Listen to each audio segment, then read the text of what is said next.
Views expressed by Casters Guild members are only the opinions of that member, and that could change from day to day. Guild members may use mature language, but that in no way means they are mature. Listener discretion is advised. Has your favorite TikToker or YouTuber been talking about D&D recently? Have you just been watching Critical Role and want to know how to get in on the fun? That's the spell we're casting tonight on the Casters Guild.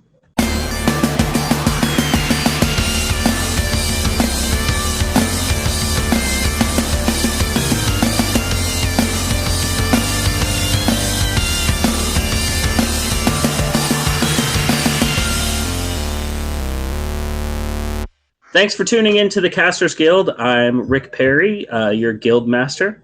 And I'm Baron Kane, your other guild master. So tonight we are talking about how to start playing Dungeons and Dragons because it's a really popular hobby as of late, and a lot of people want to know how to get into it, and we're here to help. Yeah, like that is literally as soon as I mention I play D&D, I have about, 15 people. I'm actually making myself sound more important than I am. 15 people just ask, how do I play D&D? And I just don't have a ready response. So from now on, I will just toss this podcast at them and say, here, this is how. Just a little bit of self-promotion and the link. Here you go. Yeah, I'm literally self-promoting myself in the podcast. There you go. Podcast. Then you know how to play D&D. Right? So let's go ahead and start with the basics. I am a brand new person who's never learned how to play D&D before. Let's assume I don't have someone to hold my hand and show me how to play D&D. Like I don't have a friend that I can go to and just say, hey, you play D&D. Help me with this. What's my first step? How do I get started? Okay, so you are asking me specifically, I want to play D&D, not like a role-playing game. You want to play D&D. Well, right. You need the books. Straight up, you need the player's guide. I will say you need the player's guide, and you should get the DM's guide. Sure, I can agree with that. And then you get the monster manual because it's just easy. You don't need the monster manual, though. You definitely don't need it. Honestly, if you're going to buy the Player's Handbook and the Dungeon Master's Guide, you can usually find that 3-book set where you get all 3 of them and they're wrapped in a Dungeon Master screen, which is a useful tool we can talk about later. Mm-hmm. And that's about the price of 2 books anyway. So if you're going to buy 2 books, you might as well go ahead and buy the 3-pack. Yep, totally. And like I said, the monster manual isn't necessary, but it is definitely a useful tool. And then after that, you need dice. In fact, you need the dice and the books. That's all you need. Now, I want to say that if you can't afford the books, the basic rules for Dungeons & Dragons are available for free on Wizards of the Coast's website. Mm-hmm. There is a free set of basic rules. Everything you need to create basic characters up to level 3. Which that's when characters start to get cool, is level 3. I mean, you can make a cool level 1 character, but that's when your average character starts to get really cool, is around level 3. Right, yeah. Level 3 is where you hit your path, which we'll talk about later, I'm sure. It's specializations and stuff like that. So if you can't afford the books, don't let that discourage you from playing. Don't be like, well, they said I need the books and I can't afford the books. There are other things you can play with, and there's a lot of resources available online. But when I say free resources available online, if you can afford the books, buy the books. Just because the resources are available for free online doesn't mean you shouldn't buy the books. By buying the books, you are pouring money into this hobby to ensure that this hobby can continue. Exactly. The only reason D&D has had the explosion that it has, we can blame it on Twitch, and we can blame it on Critical Role, and we can blame it on people like Chris Perkins and everybody like that, but to be honest, the real reason D&D is doing so well is because people are spending money on it. Exactly. As long as money gets put into it, they'll use that money to keep creating more and more stuff, and more people can play.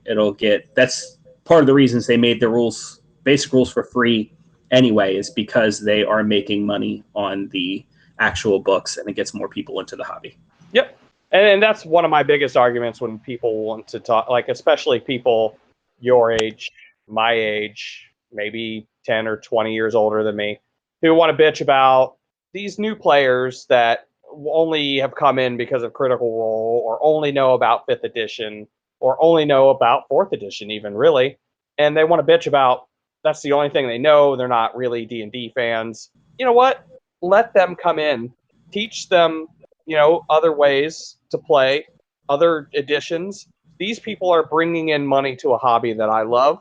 I just got a Gelatinous Cube Funko Pop, which you did too. Yes, I did. I'm sure you did. And I've got that one, and I've got a Mind Flayer. Ooh, sweet. But if it wasn't for all these people that are playing now, we wouldn't have that shit. No one would make that shit. Mm-mm. Never. But because these people are coming in and spending money and being fans, we get this cool shit now. So, so you old gamers, you OGs, shut the fuck up. Let people come in. Quit gatekeeping. Talking about cool shit, I mean, like you were just talking about, the next thing you need is dice. Man, the dice that's available now is something I never would have thought of back when I first started the hobby. I mean, stone dice, gemstone dice, metal dice, just cool dice that has sparkly stuff in it because it's clear. Have you seen the meteorite dice? You mean the ones that made from a meteorite? Yeah, yeah. Oh, yeah. Oh, yeah. Space dice. From space. Space. Conan would be proud. But yeah, dice. You need dice. When we say you need dice, you need what's called a full poly set. You can find them in little plastic boxes at your friendly local game store, which is my favorite way to purchase them, but there's also plenty of options online. If you can, try to get them at a friendly local game store, because once again, that puts money back into the hobby and gets people around you playing, not just online. Yeah, and honestly, for all the crap that this site has, Wish. You go on there, you get a set of dice for like $1, and you are set. Good to go. It is great.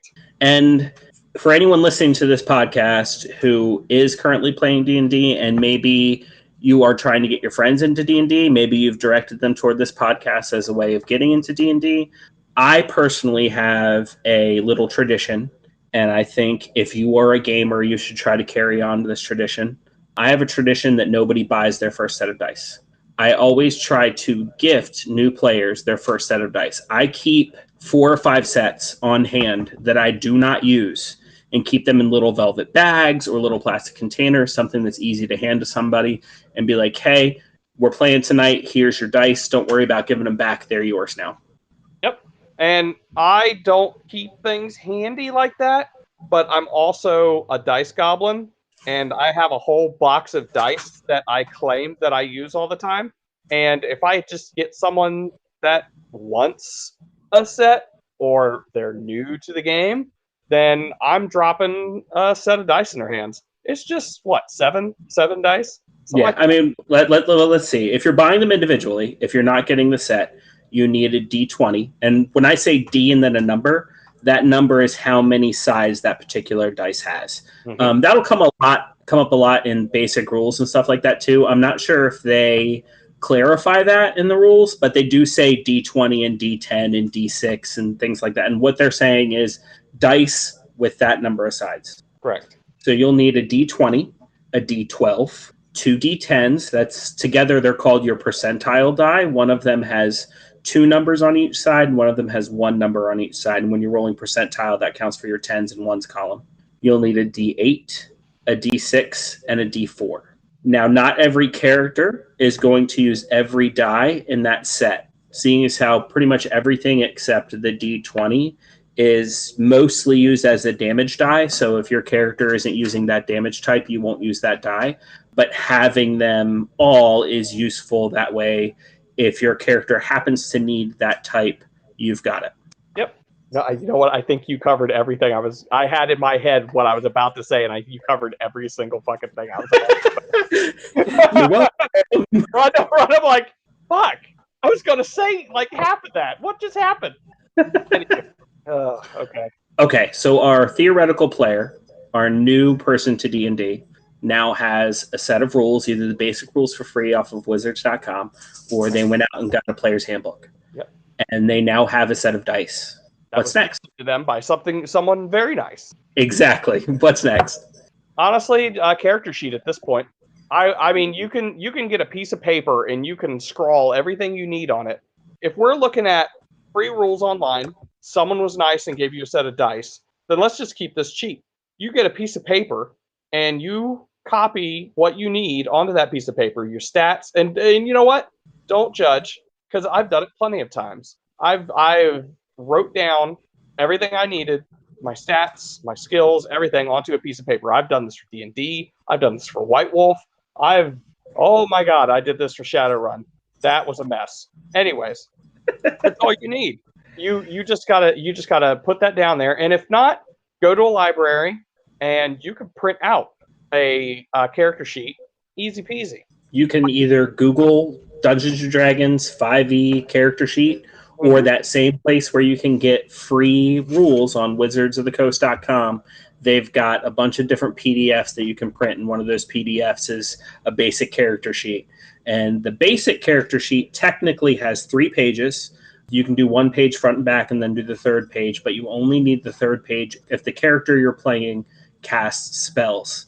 Your first page, your main page has all your important stats. Most characters can get away with that 1 page. Yep. Your second page is additional information. So if your character has a lot of features or carries a lot of stuff, the second page is a good place to write all that.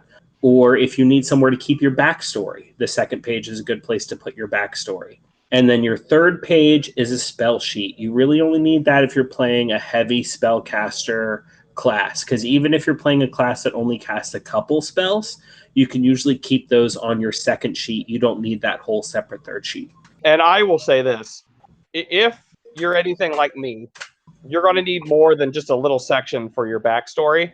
Generally, like if I am playing a character right to me, I need like a whole page. I'm writing the backstory. I'm writing this dude's motivations, his family, his style choices, you know, his dreams, his hopes, what he likes to eat for dinner. I'm doing it. I'm in it. And Dungeons and Dragons gives you what you put into it. Yep. So if you put all that stuff into it, especially if you have, I wouldn't even say a good dungeon master, if you have a not bad dungeon master, they'll be able to take a lot of that stuff and turn it into part of the story that you'll be playing. Yep. And, you know, work with the guy. Of course. I mean, you know, you can't, you just keep in mind too that, you know, the DM has anywhere between 4 and 8 people, and let's just say that's manageably. He's dealing with more than just you, so he may not get to your stuff right away, but I mean, believe me, it's in the back of his head. If he's a good DM, he's got it in the back of his head, and it'll happen. But also keep an open line of communication to him too. But we're getting further in. We're getting far ahead. We're jumping a little ahead. Yep. So basics. Okay, so we've got the basic rules or a player's handbook. Right. We've got dice. Right. We've got a character sheet, and I hope a pencil or something like that to write on said character sheet. That's assumed. All right, number 4. What do we need? Well, if we are assuming that he is just a player, then that player is going to need a DM. That's next. We need a dungeon master. So, where do we find a dungeon master? You can go to your local DM store, and you can pick one up for $39.95.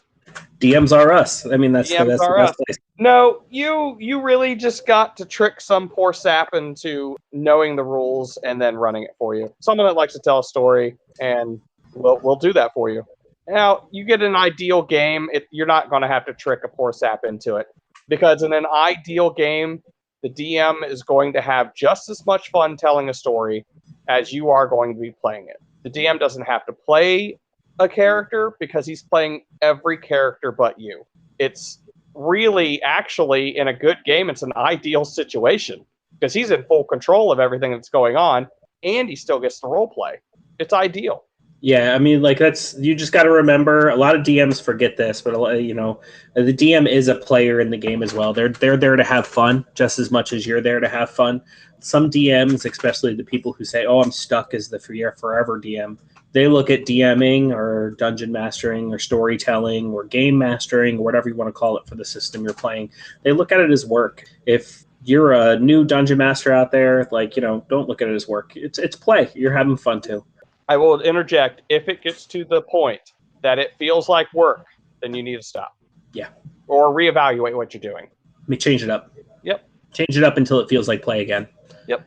So if you don't have a friend who knows how to be a DM or is willing to be a DM, you can go to your friendly local game store and find what's called the Adventurers League. Adventurers League is a free gaming club, I guess you would say, where there are plenty of dungeon masters who want to run for new players or just want to run games in general.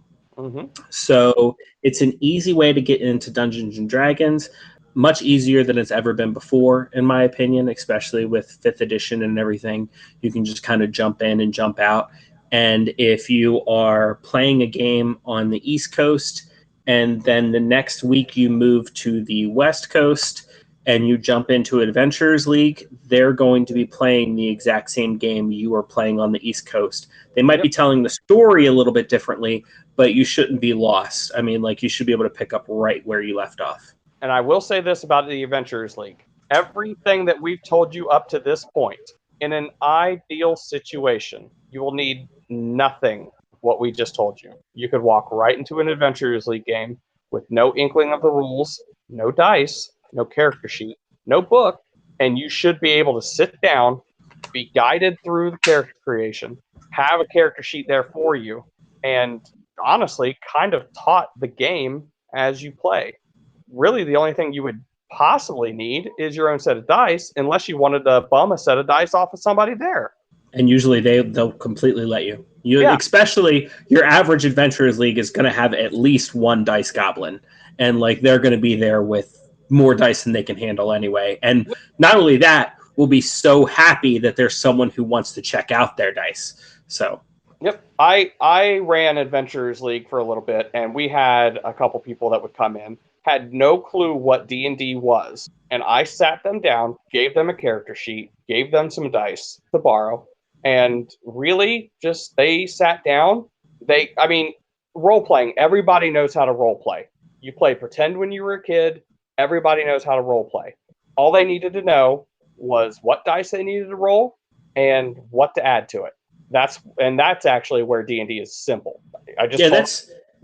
That's how to play right there. I mean, like, you know, we could truncate this entire podcast and just say, how do you play D&D?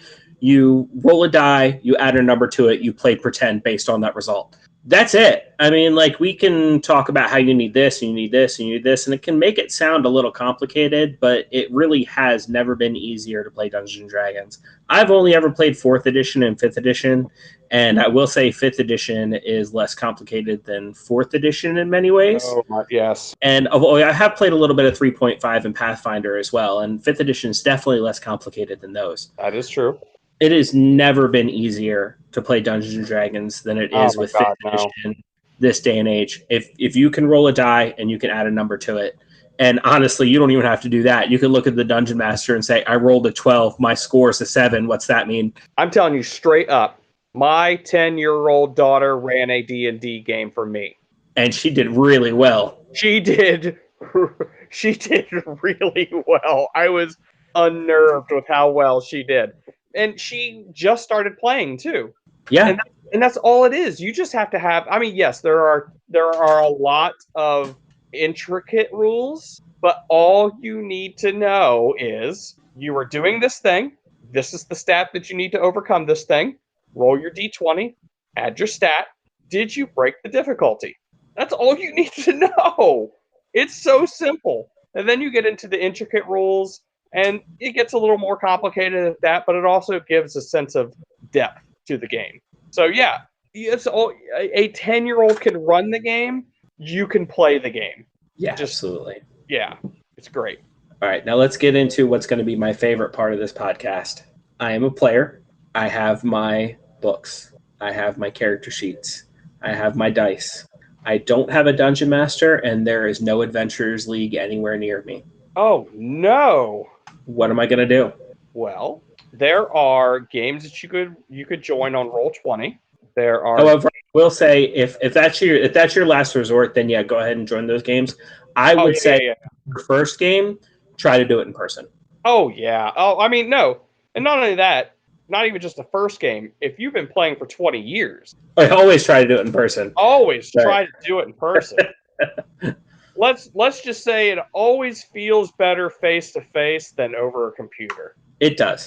But it also, let's be real, this day and age, it's always also never been easier to play D&D remotely. Holy crap, right? Like, well, I mean, especially in these trying times. Yeah, I know.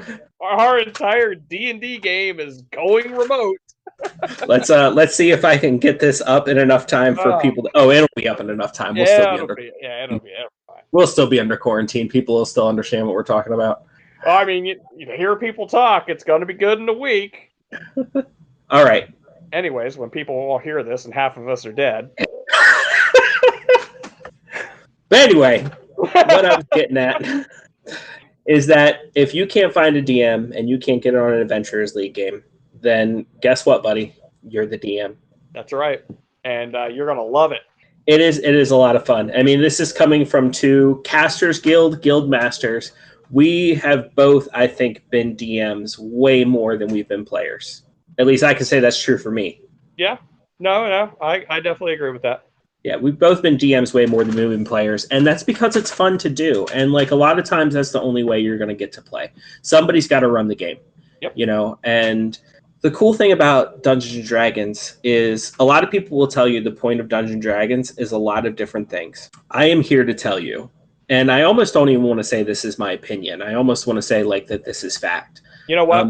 We're Casters Guild Masters. Guild Masters, right. You know what? This is my professional opinion. This is a Guild Masters edict. This is a guild decree. The point of Dungeons & Dragons is to tell a good story. Yep. And if you are the Dungeon Master, you are guiding that story. Now, that's a lot of responsibility. That doesn't just mean you get to tell the story that you want to tell and you want to tell alone. You are telling a collaborative story. Yes. You are the storyteller, but imagine you're writing a book and you have no agency over any of the characters. You don't even get to write your characters. You don't even get to say, this is who's in the book. The characters show up to your book and say, here's who we are and here's what we want to do.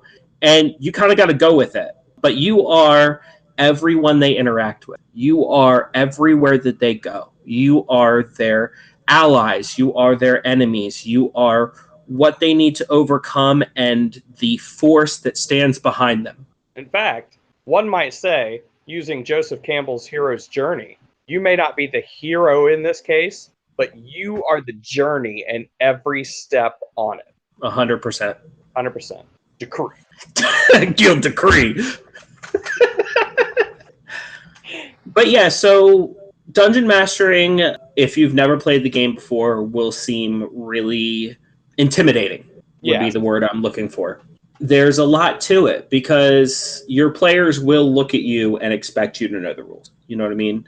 Hopefully, if it's you and a bunch of your friends who've never played before, they'll be understanding that you don't know all the rules. You can go on a journey together and look up those rules. And there's also the one rule that they'll never tell you. There's rule 0 if you are the dungeon master. And that is whatever the dungeon master says goes. Yep. So if you want to change the game up a little bit because you think it'll be a little bit more fun if you do it this way instead of the way the book says it, you're the dungeon master. That's it, buddy. That's how it goes. So if you want to run a game, if you're really ambitious, you can write your own story.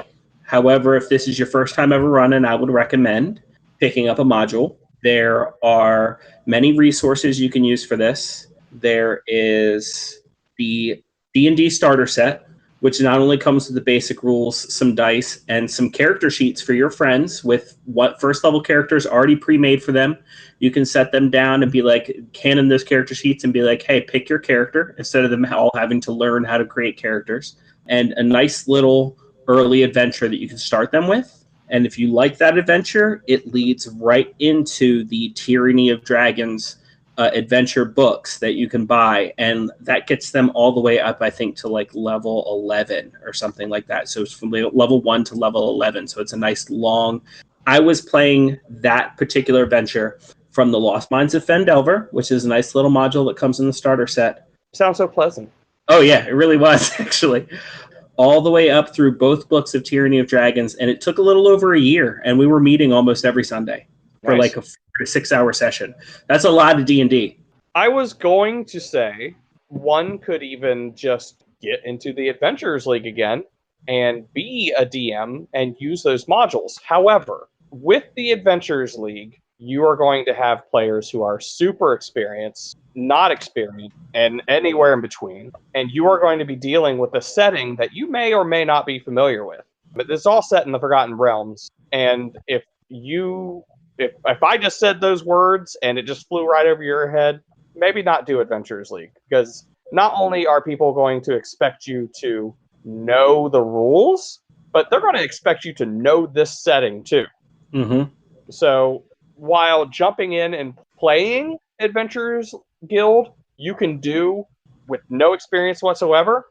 Running it, I think that you should probably get some experience running for your own group first. If you are close to a place that has Adventurers League, like if you have Adventurers League as an option, jump in and play enough games of Adventurers League until you're comfortable first, then step up to Dungeon Master in that same Adventurers League. The other cool thing about that is you'll be DMing most likely for a couple people that you've played with over the first couple of weeks, and they'll be a little bit more understanding. You'll be a little bit more ready for their personality types and stuff like that. So I would say the only way you should really be jumping into DMing is if you want to DM for a group of friends and you don't have Adventurers League as an option. If Adventurers League is an option, jump in as a player, then level up, as they say, as to a Dungeon Master over a certain period of time. That was perfect, actually. Thank you. Yeah, you're welcome. If you don't like that starter set, you don't say for some reason you don't think dragons are cool, and you don't want to jump into, Tyranny of Dragons. And you're wrong for that, but there are a lot of other starter sets as well. There is a Stranger Things themed starter set where you actually get to run Will Byers' adventure that he was running for his friends. So if you're getting into D&D because you saw it on Stranger Things and you're a fan of Stranger Things, hey, that's perfect. You even get a little Demigorgon mini with it. That's pretty cool. 2 Demigorgon minis. 2 Demigorgon minis. Oh, I didn't even know that. One is painted and one is unpainted. I didn't know. So paint your own Demigorgon. And they're, one's like a hard plastic, I believe, and it's unpainted. And the other one is like a squishy. It's weird. I did not know that.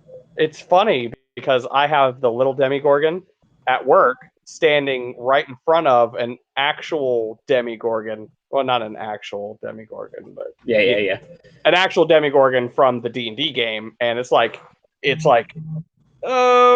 the Demigorgon is like maybe an inch tall, whereas the actual Demigorgon is like, oh my god, it's got to be 100 times bigger than that. Oh yeah. Not 100 inches, but you know what I mean. It's huge, and that's why, like, me being a D&D fan, watching Stranger Things and they're talking about the Demigorgon, I'm like, wow, you guys got off easy if that's the Demigorgon. yeah.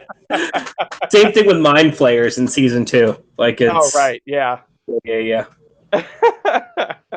Or if you like Rick and Morty, there is a Rick and Morty set. I actually did buy that set. And let me tell you, if you are into off-the-wall humor, the adventure you run in that is off the wall. There are a lot of jokes in there that you don't get unless you've been playing D&D for a long time, but it can still be fun, especially if you're a D&D Rick and Morty fan, because you actually get to play as the cast of Rick and Morty's characters. So not only are you playing Jerry's character, but you're kind of meta playing Jerry and Jerry's character. You are role playing as Jerry, playing Jerry's character when you play that module. That's pretty fun. Yeah. Or we're kind of gonna switch gears here. Are we? We had planned on talking about some YouTubers that you can go and check out if you want some advice on getting started with Dungeons and Dragons. Mm-hmm. And I will kick this off by saying, if you are DMing a game for the first time, there's someone you absolutely have to check out. His name is Matthew Colville. I will try to put links to all these guys in the description if I have the ability. So Matthew Colville has a playlist on his YouTube channel called Running the Game.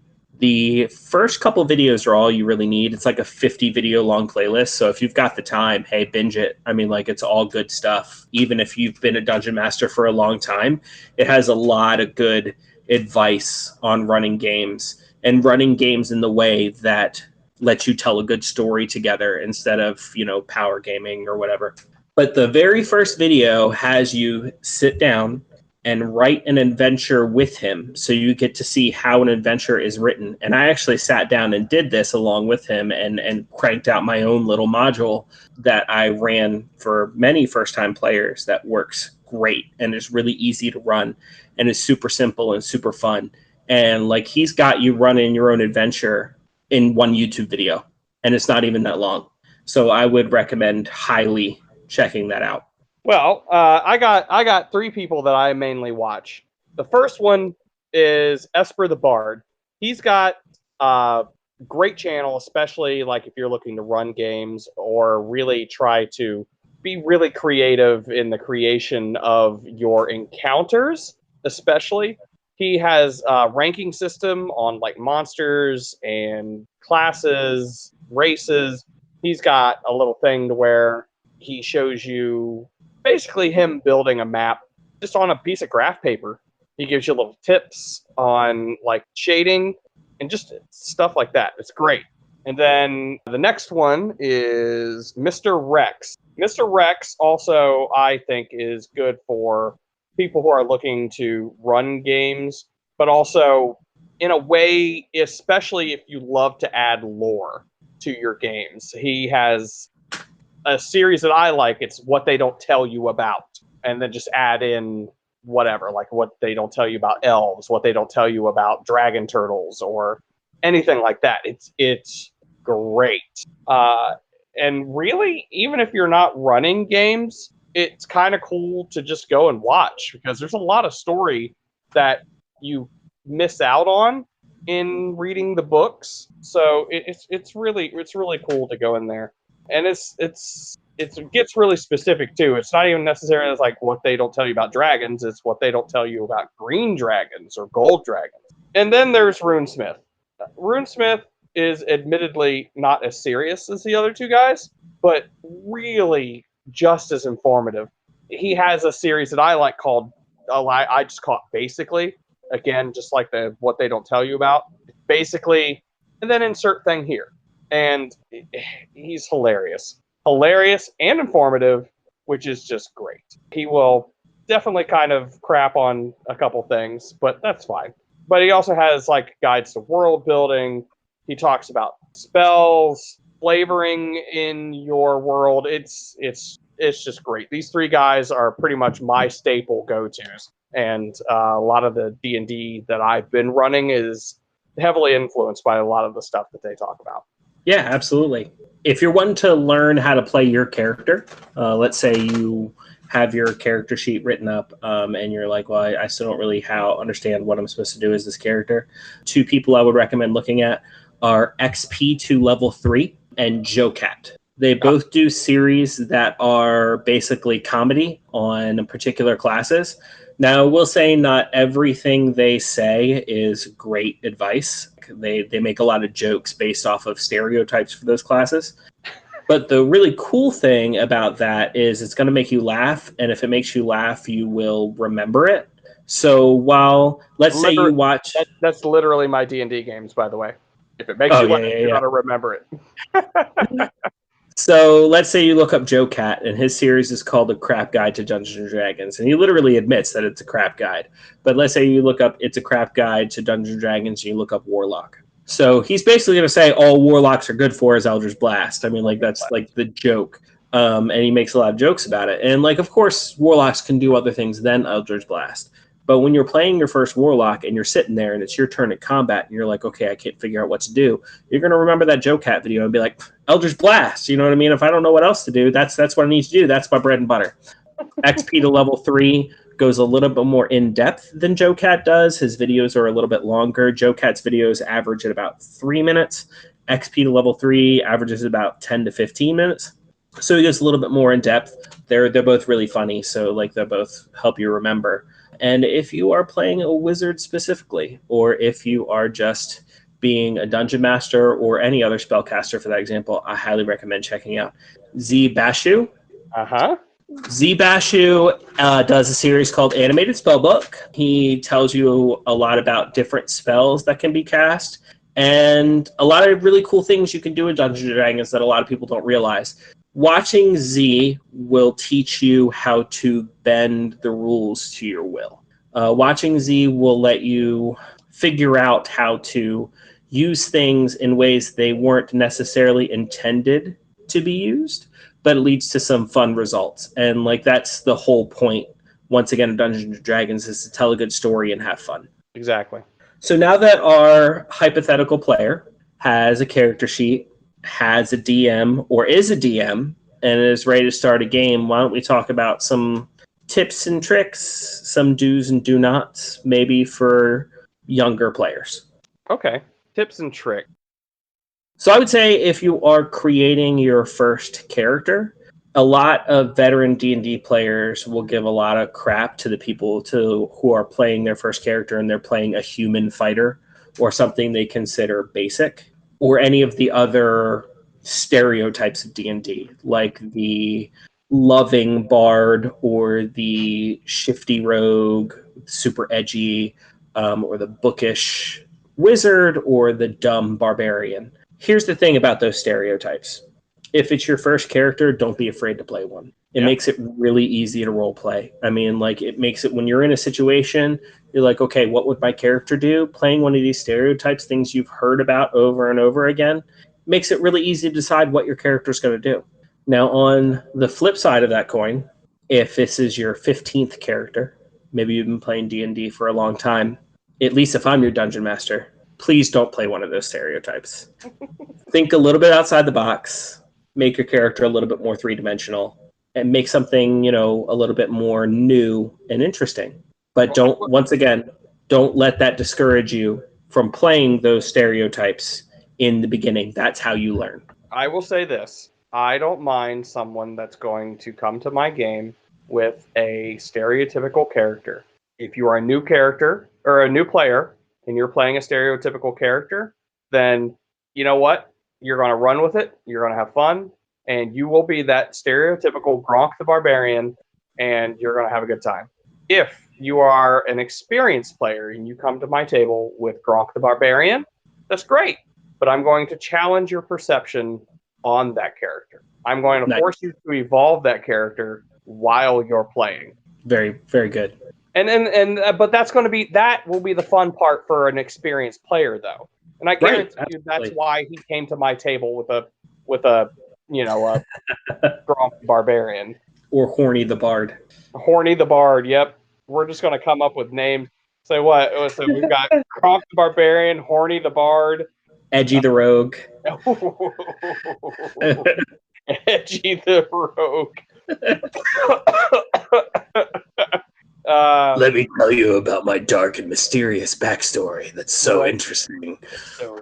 My parents died when I was 2. Of course. The most dangerous profession in the Dungeons and Dragons world is parent. Yep. Every game I run now, I'm going to be like, okay, well, you see so-and-so's parents, and they just look terrified. Why are you so scared? Our child's an adventurer now. Or either that, I'll just make like the most parent-looking motherfucker in the game, and they'll be like, "Oh yeah, that's so-and-so's parent. He's an adventurer now. He's out doing his thing." Really? One of them tries to mess with him, and he just fucking lays him out because he's like a level 20 fighter or something like that. He leveled up fast. I gotta pump up some iron. I gotta put on the muscles. I know what's coming. He was just a level 1 fighter, and then he had a kid. It's like an anime parent who gives birth to a child with pink hair. They're like, "Oh my god, no! No, God, no! Our child protagonist." All right. So you think I'm tough? You should see his Uncle Ben.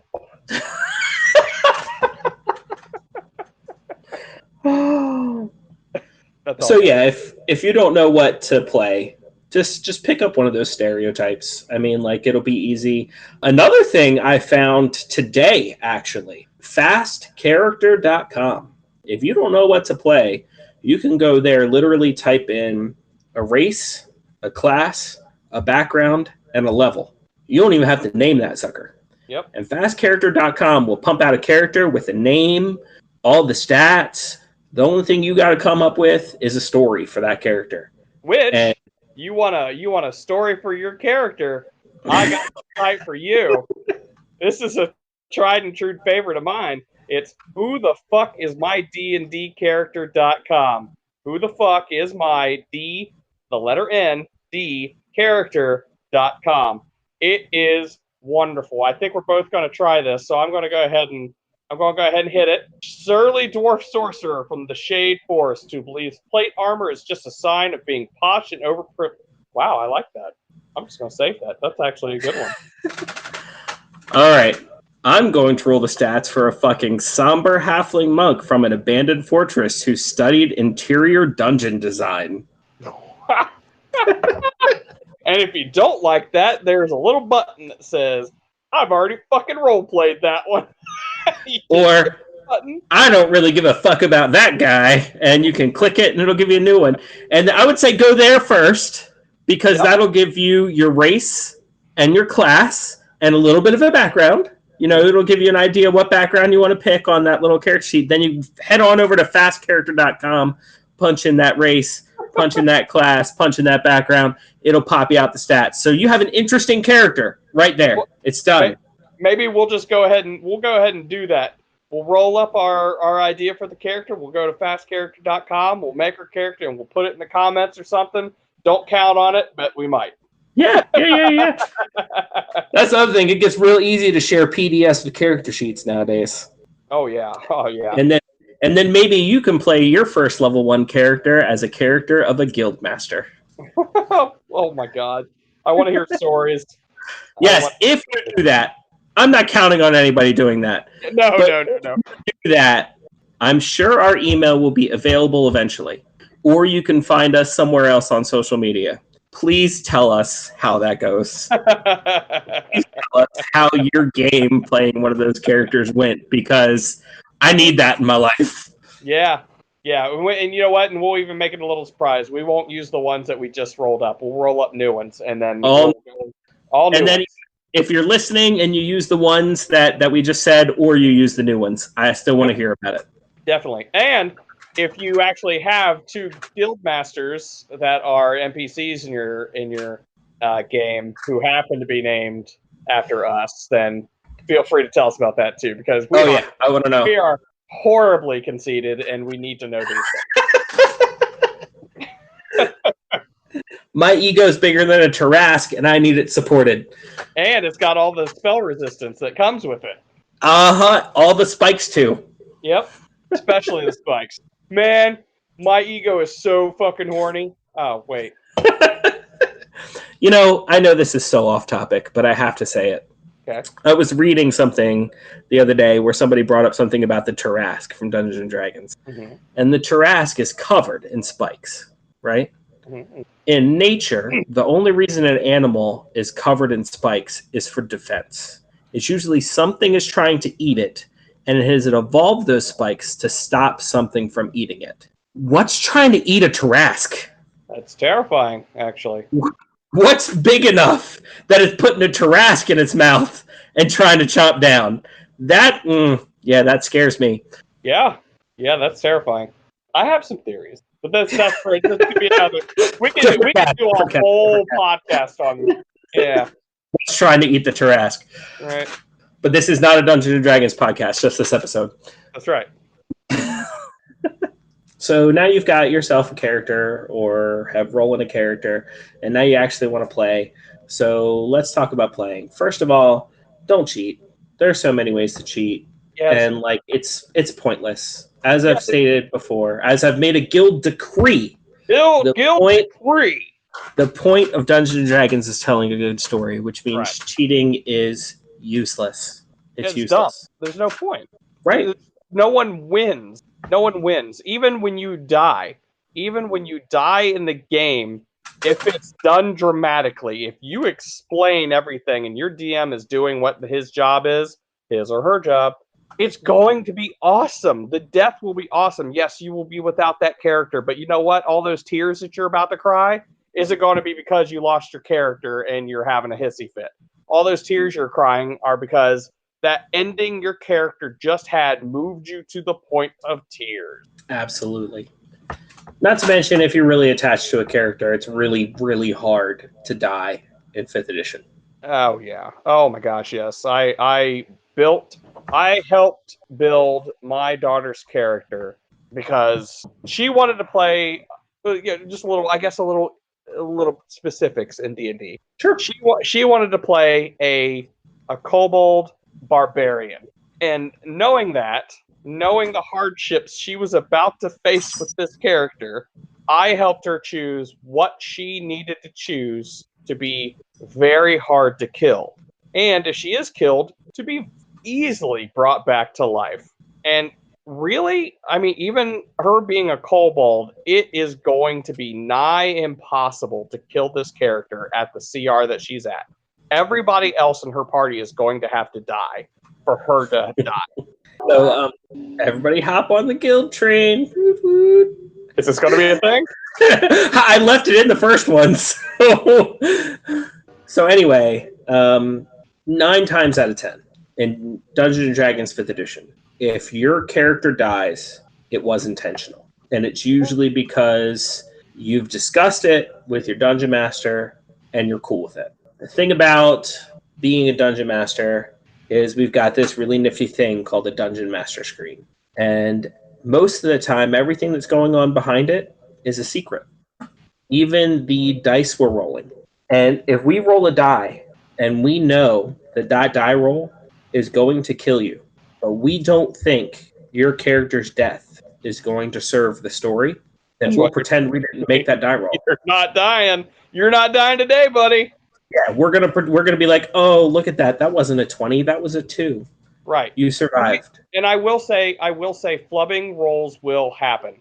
And again, if any of you watch Critical Role, you're going to have heard Matt Mercer say that he does not flub his rolls. I get it. He is serving as an example, and yes, he should probably be that example. And if he was to say that he flubbed rolls, then all the authenticity of that series is going to be lost. Oh yeah. So he has to keep true to his roles. But even then, even if you did never flubbed a roll as a dungeon master, still 9 times out of 10, if a character dies, it was still intentional. Because to even get to the point where you're making that roll is next to impossible unless you are purposely attempting to kill that character. Right. I will say that on purpose attempting to kill a character doesn't necessarily mean what it sounds like. No. You will have a DM that will play an NPC correctly, and that NPC will be out to kill you, and that NPC will realize that when you're on the ground at whatever death save you're at, he can look at you and tell that you're close to death, and one shot is all he needs to kill you. It would make sense for that character to do that. Yeah. And if that DM gave you those chances to make those death rolls, that DM gave your friends chances to come to you and save you or heal you, and none of those chances were taken, then, I mean, realistically, that's all he can do at this point is to take you out. Let's talk about the rules a little bit. Okay. So in order to die in Dungeons & Dragons 5th edition, first thing that has to happen is your character has to reach 0 hit points. 0 hit points. Which, let's be real, if you're facing a monster that is of the appropriate CR and you're in a party of characters who have been well built, that first step a lot of times is difficult to do. Yeah. Because that monster a lot of times is only even going to be hitting you half the time. And that's only if they're attacking you and not one of the other members of the party. Yeah, because conceivably they should be attacking the tank, and if the tank is built to be a tank, then they're going to be hard to hit. And then, or they'll have a crap ton of hit points, so even if they are getting all the time. Hit points, resistances, all that fun stuff. Yeah. There's a lot of different ways to be a tank. That's another discussion. Then if you have a healer in their party, the healer will see that you're getting low on health and they're going to throw some healing your way. And then there are these useful little things called healing potions that, like, if you decide to chug one of those, you're going to regain some hit points. Yep. So then, after you've hit 0, you don't die. You fall unconscious. At which point, you are still taking your turn in initiative order. When it reaches your turn, you're going to roll a 20-sided die. If you roll 10 or higher, that is considered success. If you roll a 9 or lower, that is considered a failure. Which, let's be real there, the odds are in your favor. That means you've got 11 chances to succeed and 9 chances to fail. So a lot of people say it's like half and half, but the way it's really built, it's skewed a little bit in your favor. Mm-hmm. And you need to make 3 successes before you make 3 failures. And in the middle of all these rolls, if your healer throws some hit points your way, or somebody pours a healing potion down your throat, you immediately pop back up and stop making death saves. You're conscious again, you have hit points, and if you get knocked down again, the whole process starts over again. So you can see, if you know anything about playing games, video games, tabletop games, anything other than Dungeons and Dragons, you can see where these rules are stacked in your favor for staying alive. Right, because, you always want that chance to die. I know that sounds bad, but you want that chance to be there because you need that chance of failure for it to even really be a game. And to add that sense of danger, because if you don't have that sense of danger, there's nothing to overcome. If there's nothing to overcome, then you're not going to feel that sense of accomplishment. So, yeah. And honestly, if you reach that point, if you're the point where you're like, man, this guy's going to kill me. This is not a video game. You are not locked in combat. You can do anything your mind can conceive of. So if you're up against this guy and you're like, man, we're going to die, you can run. Yep. You can do something to try to distract that guy and get away and run. And sometimes that's the right answer, If you're a level 1 character, you turn a corner and you see a sleeping, gigantic red dragon. You run. Not your cue to go up and stab him in the toe. That is not what you do. Don't fight everything. Consider the situations logically. That's one thing to do. Well, hopping on the guild train. Hopping on the guild train again, man. So consider the situations logically and do what a smart person would do. Don't just rush in and try to kill everything. That's my next tip. Another type of player that you hear about is the murder hobo. Murder hobo. So 1, don't cheat. The odds are already stacked in your favor. You don't need to cheat, and you can't win anyway. So cheating is pointless. Don't lie about what you're rolling. Don't lie about what's on your character sheet. Don't cheat. Because, and I will say, I will add in here too, because if you're caught cheating, you'll never be trusted again. No. So number 2, don't be a murder hobo. Now, a murder hobo is defined as a murder hobo because they don't have somewhere to live and somewhere to care about. They travel from city to city to inn and just murder as much as possible in order to gain treasure and experience. XP and loot. That's all they care about. XP and loot. XP and loot. Mm-hmm. It's also known as a munchkin in some circles due to the popular card game. I will say that if that is what the game is based on, if that's the point of the game, that's the theme of the game, then murder hobo all you want. Oh, yeah. However, if someone is trying to play a regular D&D game, a fun session of D&D, stop it. Just stop it. Number 3, I would say, don't hog the spotlight. Yeah. There will be time for your character to stand in that spotlight, but understand you are not the only player at that table, and other players will need time in that spotlight as well. There are cool things their characters can do that your character can't. Well, not only that, even if you had 6 characters and all of them did the exact same thing, you should still be able to find a way for everybody to shine. And that's not 100%. Up to the DM. That's not up to the DM to do. It is to a point. The DM should still do stuff. But let's say it's as much his job as it is yours. Correct. Let's say it's equal. It's the DM's job as much as it is. So let's say you've got 5 people at that table. It is 1/6 the DM's job because it is equally everyone at that table's job. Yeah, because not only are your characters playing in-game as a team, you are playing out of game as a team. Your characters are playing as a team, the players should be working as a team as well. Because I get it. You want your story to be heard. But you know what? I'm just getting into friggin' real social dynamics now. Oh, yeah. It shouldn't all be about you. It's not about your story. You are going to tell your story, but if you don't want to hear somebody else's story, why? Why wouldn't you want to hear someone else's story? Oh, yeah. You know? Sorry, pet peeve of mine. People like that in real life kill me. It's all about me. I want you to hear my story. Oh, you want to talk now? Okay, I'm just going to go over here. Yeah. But yeah, that happens in D&D too. You can learn a lot of real life skills from Dungeons and Dragons. Yeah. Actually, I've actually gamed with people that really, really socially awkward and really started to shine in the game, and I could see it happen. I could see it happen in real life. Yeah, I won't name any names because, people might listen to this podcast who know who I'm talking about. That game I was talking to you about that lasted over a year, that game was mostly people who had never played Dungeons and Dragons before. They decided they wanted to play Dungeons and Dragons because they had been listening to Critical Role. They had heard good things about Dungeons and Dragons.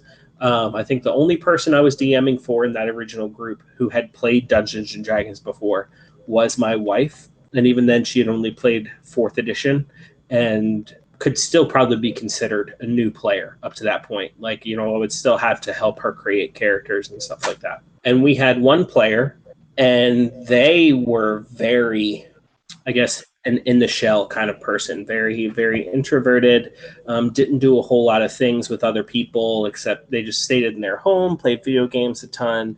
And by the end of that year, they 100% had come out of their shell, really let us know what their personality was by that point, some through the character and some just through being the person that they were. And now they're traveling internationally and possibly getting married. So, and when we had started that game, they had never even had a boyfriend or girlfriend, never even a partner. So, it really opened that person up. Not that I'm trying to take credit. I mean, obviously they did all the work as far as opening themselves up, but they definitely used Dungeons and Dragons as a tool to do that. Oh, definitely. Dungeons and Dragons can be a great tool for storytelling too. Like if you're a writer, this could really, especially if you've been in a rut, writer's block, something along those lines. This is a really great creative outlet that will, I know from personal experience, really break you out of that rut and get you back on track on writing. It's great. So don't cheat. Don't be a murder hobo. Don't hog the spotlight. You have any other don'ts? I know a lot of people have fun doing this, but I have a thing against power gamers. Oh, which leads me right into metagamers too. Let's stick with power gamers. I get it. You want to make an effective character, but a character with flaws is way more interesting. So going in and trying to make the most powerful character you can, to me, just tells me that you're more interested in quote unquote winning the game again. So maybe work on, maybe your character is super strong, but maybe he's also blind in one eye, or I don't know, something. Make it so that it's not all about how effective this character is. Yes, I get it. A rogue is going to have a high dex. That's just how it works. But you know what? You could also have probably a rogue with a high strength. Yeah, he's not going to be sneaking around too much, but he's still going to do better than the normal guy. Yeah. I don't know. Even if you've maxed out your character stacks, even let's say you've made the most effective character, you can still build that character with flaws. Yeah. There's even a spot on the character sheet that says flaws. They put that on there for a reason. That's how you make an interesting character. That's how you make your character 3-dimensional. I've always said, and I think I'm going to use Superman as an analogy. I don't like Superman. And like, if you like Superman, you know, that's awesome for you and all that. But I don't like Superman, and the reason I don't like Superman is because he doesn't have any limits. He can't be beat. You know, like even like the two weaknesses he has, he's weak to kryptonite and he's weak to magic. Even the two weaknesses he has, it always takes him little to no time to figure out how to overcome it. Now that's really cool and inspiring and all, you know, the great hero who can always overcome anything, you know what I mean? But it's not interesting, you know what I mean? Yeah, because you know he's going to win. Yeah. I'm going to get crucified on the internet for talking about this, but you know, everybody talks about the great Superman versus Goku debate, like who's the stronger character. And let me tell you, Goku's the more interesting character. You know what I mean? So I want to vote for Goku every time. But if those two fought, Superman would win. Probably. You know what I mean? Superman is a hero with no limits, right? You know what I mean? No matter what the limit is, he's already surpassed it. Mm-hmm. Goku is a character about breaking through limits. Goku has limits, and he has to work to overcome those. Now, Goku will overcome every limit. That's kind of the point of his character. It's like, yeah, what the limit is, he'll overcome it. Just based off of the characters, just based off of how the characters are designed, first fight, Goku loses. Yeah. It's just and if you're talking about a death battle, it's too late. I mean, like, it's, you know, Goku, if Superman kills Goku, you know, that's a win. You know what I mean? And like, you know, eventually maybe Goku gets wished back to the Dragon Balls and he works hard. See, that's like, the thing, though. In that fight, Superman isn't going to kill him because Superman doesn't kill. Superman doesn't kill. Yeah, you say that. Superman doesn't kill. Yeah, you say that, but he has a ton of times. In what? Where? I mean, like, if the word Snyder comes out of your mouth, I swear to God, I'm quitting the podcast. Look, I'm no comic book expert. Yeah, I've said this in the first podcast, but I guarantee you that man has killed. And like, the other thing is, I'm sure there's been plenty of instances where they're like, "Oh, he didn't kill that person," when he totally killed that person. Totally, yeah, like he punched him in the face. He's dead. Come on. Yeah. So, but going off of the whole Superman doesn't kill. He's going to beat the shit out of Goku. Yes. Goku's going to live through it and get stronger. He's going to come back and fight. He may get his ass kicked again. Multiple times. Eventually, he's going to come back, and he's going to be like Super Saiyan 8. He's going to have rainbow hair. He's going to have a big bushy tail, and he's going to kick the ever-living shit out of Superman. And that's how the character designs are. Yeah. Yeah, but my point for this whole thing is, don't be a Superman. Don't be a Superman. Don't be a Goku. If you want to be a strong character, be a Goku. Don't be a Superman. Yeah, be a great fighter that's just a big dum-dum that likes to eat. Uh-huh. Big dum-dum. Goku has a ton of flaws. Big dum-dum to can't tell when his wife is cheating on him with Vegeta. Goku is a terrible husband. Terrible. He's a terrible father. When did he ever have sex with that woman? I mean, I'm sure they didn't put it on screen, but it had to have happened. I think that she just tricked him into it. It had to. Oh, 100%. She was like, "Let me show you this new fighting technique." Right? He is the most asexual character I've ever seen, and it's great. So I have no clue how he had sex. Oh, well. So, terrible husband, terrible father, most of the time oblivious to everything around him except in a fight, you know, and even then sometimes he's oblivious to stuff around. Yep. You know, but that's what makes him a great character. It's not that Goku always wins that makes him a great character. It's that he loses a lot. Yes. And then he comes back and wins. That's a great character. Yes. Which I'll just go ahead and lead right into the next metagaming. Metagamers, you are the worst people. You are just the worst. If you do it accidentally, that's one thing. But if you are doing it accidentally, try to catch yourself on it. Try to make yourself better. And be cool if you're called out on it. Be like, oh, 100%. Oh, you're right. Okay, sorry. Yeah, those people that use out-of-game information to capitalize in-game. Those people who are all the way on the other side of town when someone gets in a fight, and then all of a sudden they start running that way at full speed, even though you know no reason why you should know there's a fight going on over there. And let me tell you, if that ever happens to you, do you know why that fight's happening on the other side of town? It's because you've been butting your way into everybody else's shit, and the DM set up a chance for this character to have a fight by himself so that he could shine. So stay your ass on that side of town. You know what? I'm getting mad at this hypothetical person. I would like to apologize. But basically, yes, those people that use the out-of-game information to capitalize in-game, you're the worst kind of people. And I will get, you know what? That is a guild decree. Yeah, that is a guild decree. That is a guild decree. We get one an episode.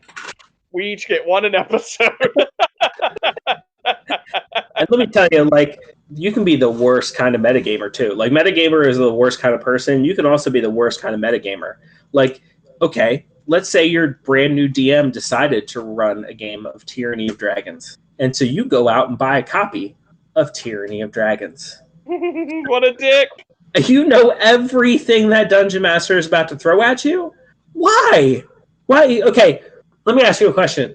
If you know you're about to go see a movie and someone has already seen that movie, do you want them to spoil it for you?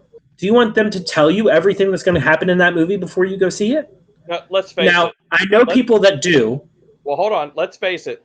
The person that goes out and buys Tyranny of Dragons to get a leg up on the game that they're about to play are also the people that go in and watch the movie and spoil it for everybody else. Yeah, that's true. Because but that person doesn't want the movie spoiled.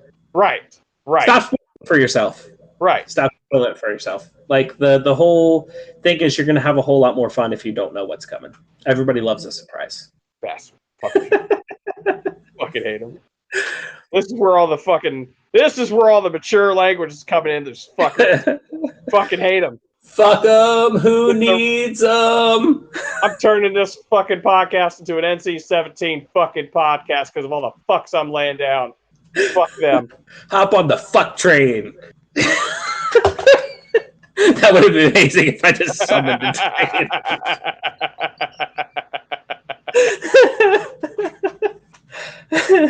Oh, that would have been great. Okay, don't cheat. Don't be a murder hobo. Which, not if the metagame is cheating too, so like it's kind of covered. But like, don't be a metagamer. Don't be a power gamer. Have fun and all those stuff. I understand you think it's going to make it more fun for you. Like, you think it's fun to win, and you think it's fun to, like, you know, be that guy, be the hero, be the Superman. Try not doing it for a while, and you'll realize it's a whole lot more fun not to do it. Yeah, it's true. It's true. So let's get some do's. We got a lot of don'ts. So let's get some do's. I'm a new player. What should I do? Do not be a metagamer. Sorry, go ahead. Let's see. Take notes. Oh, yeah. That's a good one. If you are having large gaps between your sessions, which, let's be honest, especially if you're an adult gamer, you will have large gaps between your sessions, even if it's only a week. Let's say you only meet on Tuesdays. That means there's, another 7 days until you meet again. Take notes so you remember what's going on. To find out the poor stuff that's important to you, you'll remember it a whole lot easier. Yep. You ready? Do be invested in other people's characters. Oh, yes. You will have so much fun if you are invested in other people's characters. Do be invested in other people's characters. Pay attention to what is happening in their combat. I know it's rough.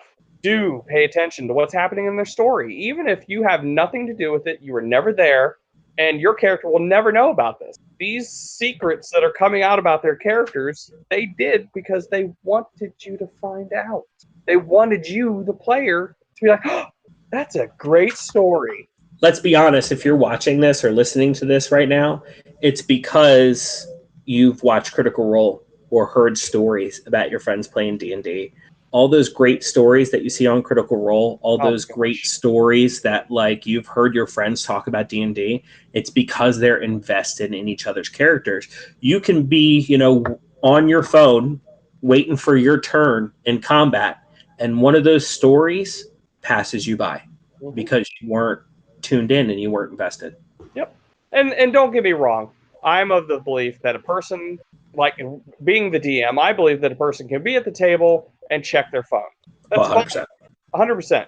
But I can also tell you that people can pay attention to what's going on around them while on their phone.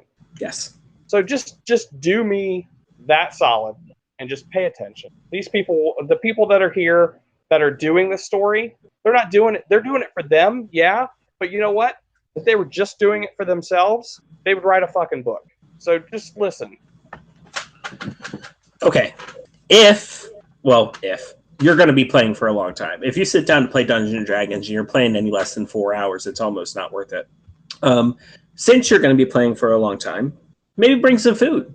Ooh. Bring some food for you. Bring some food for everybody. You can even work it out with your group. And even if, like, okay, I'm a dungeon master pretty regularly. And for my groups, my favorite thing to do with people is host people and entertain people. So almost every night that I have people over to play Dungeons & Dragons, I cook dinner, I provide food, and I provide drinks because I love doing it.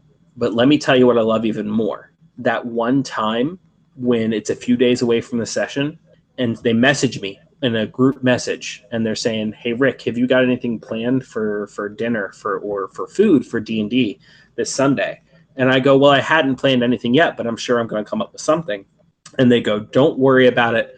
I got it this week. And they show up with something. I love that. It really shows that they're invested. Mm-hmm. And like now, I'm being selfish now. I don't want them to do that every week. I like cooking for people. Let me cook for you. But, you know, just the simple fact that they want to do that, it shows care for the group. It really does. And then even if people, let's just say that, you know, you can't afford to, if you're in a group and one person just cannot afford to spring for the whole group, or they can't even really come together for a consensus on a potluck idea.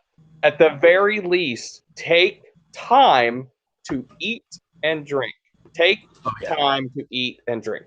And also, if we're getting into basic needs, especially if you're going to a convention, eat, drink, sleep, wear deodorant. Eat, drink, sleep, wear deodorant.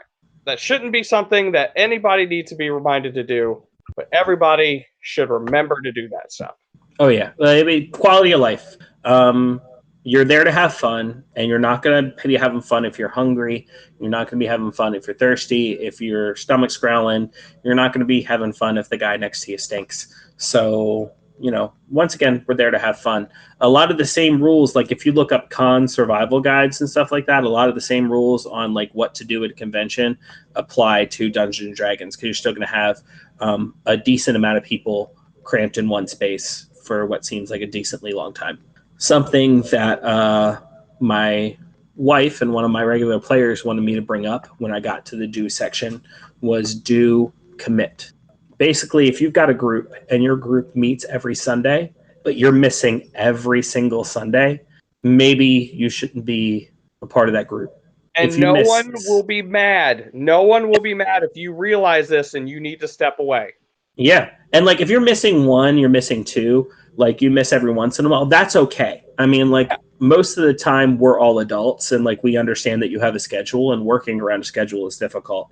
But if you agree that you're going to meet every Sunday and you're going to meet every Sunday at 4 to 6 hours or whatever it is, and you're constantly flaking out early or not showing up to games, not only does it not make it fun for you, but it doesn't make it fun for everybody else. Yeah. And I understand it's just the game, but what really we're talking about here is 4 to 7 other full-grown adults who have taken time out of their schedule to be there for you and everybody else at that table, and you're just saying that that time isn't important to you. Also, going back to do commit or do invest in other people's characters, if you're not there, they're not going to give a fuck about your character because 100%. Because he's not there.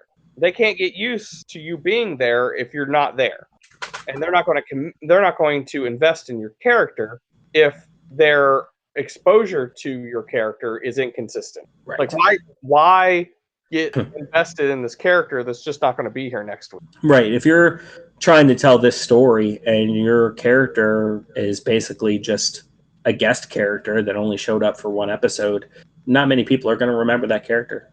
Yep. And that's not their fault. No, not at all. But, you know, if you just can't do it, then you need to recognize that and be like, you know what? I can't. I actually just had to do that myself. Like, someone wanted me to join in one of their games, and I had to tell them, it's like, well, I'd love to, but I've already got this stuff going, and I work on Saturdays, so I can't. I can't invest in that. And a lot of times, if you're a group of people who really wants to play with each other, you guys can sit down and hash something out to where, like, oh, Sundays don't work for you, Saturdays don't work for me, maybe this day works for me, maybe this day works for you. And it's not always going to work out, but they're going to try. They're going to try to make it work out. Yeah. So any other do's that maybe we haven't covered?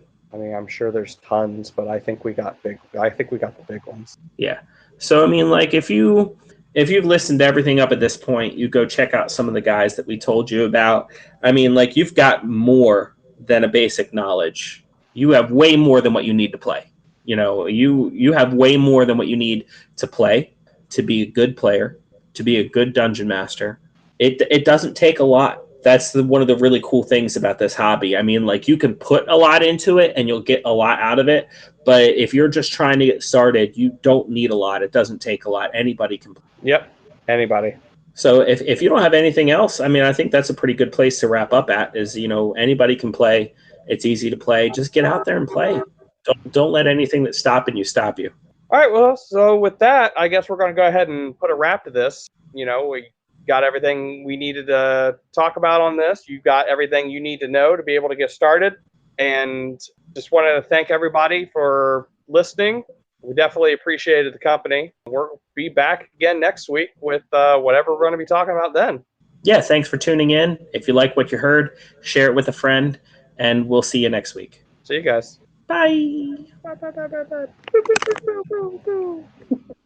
Bye.